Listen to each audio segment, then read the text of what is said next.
Selamat pagi, saudaraku yang dikasihi oleh Tuhan Yesus Kristus.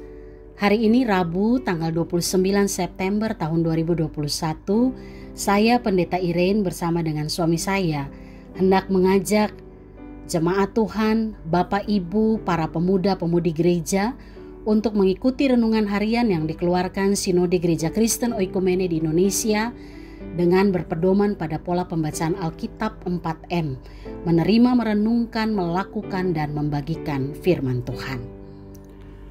Untuk itu, sebelum kita mendengarkan renungan firman Tuhan hari ini, mari kita berdoa.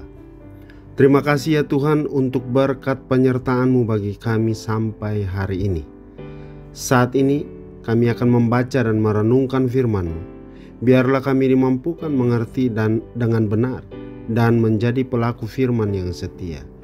Di dalam nama Yesus, firman yang hidup, kami berdoa. Amin. Saudara, hari ini kita akan merenungkan firman Tuhan dengan tema doa yang memulihkan.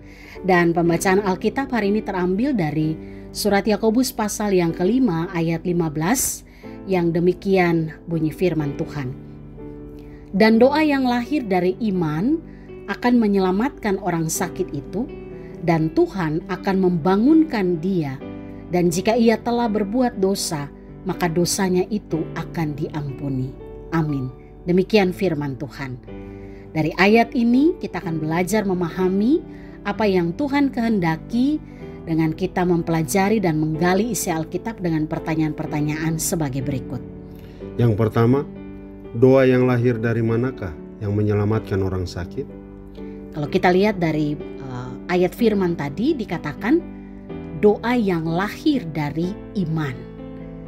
Doa yang lahir dari iman yang dimaksudkan di sini adalah doa yang lahir dari sikap hati yang benar di hadapan Tuhan, yaitu sikap hati mempercayai Tuhan dan mengandalkan Tuhan dalam segala hal. Oleh karena itu, mengapa ketika kita berdoa, kita diajarkan untuk menyerahkan seluruh jawaban doa kita pada apa yang menjadi kehendak Tuhan. Saudara, semua orang bisa berdoa. Bahkan ada orang yang kalau berdoa kata-katanya begitu indah didengarkan di telinga. Namun yang Tuhan lihat bukanlah kata-kata indah kita, melainkan siapa yang sedang berdoa di hadapan Allah.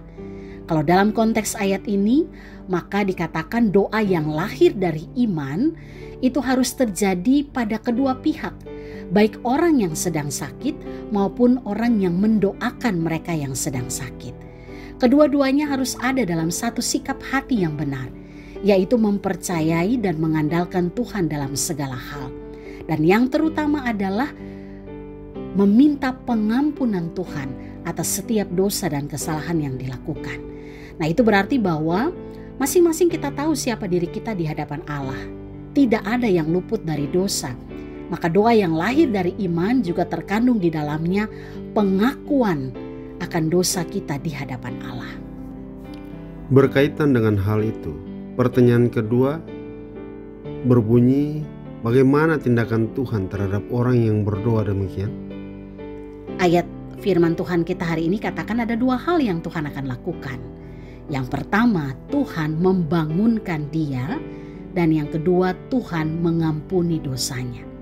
Tuhan membangunkan artinya Tuhan memulihkan keadaan, baik secara fisik maupun batin, dengan tujuan orang yang sakit, dengan tujuan Tuhan masih punya sesuatu yang harus dikerjakan oleh orang itu.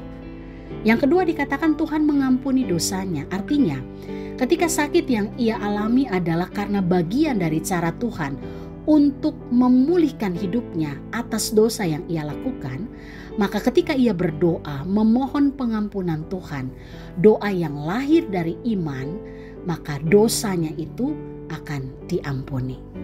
Oleh karena itu, hal terpenting yang harus kita minta dari Allah bagi diri kita sendiri dan juga bagi orang lain ketika sakit adalah memohon pengampunan dari Tuhan atas dosa yang kita lakukan, agar doa yang kita naikkan dapat memulihkan kehidupan kita dan juga orang lain.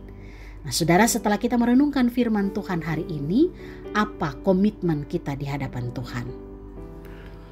Komitmen kita yaitu berdoa dengan sikap hati yang benar di hadapan Allah, mengaku setiap dosa kita dan mempercayai serta mengandalkan Tuhan dalam segala hal.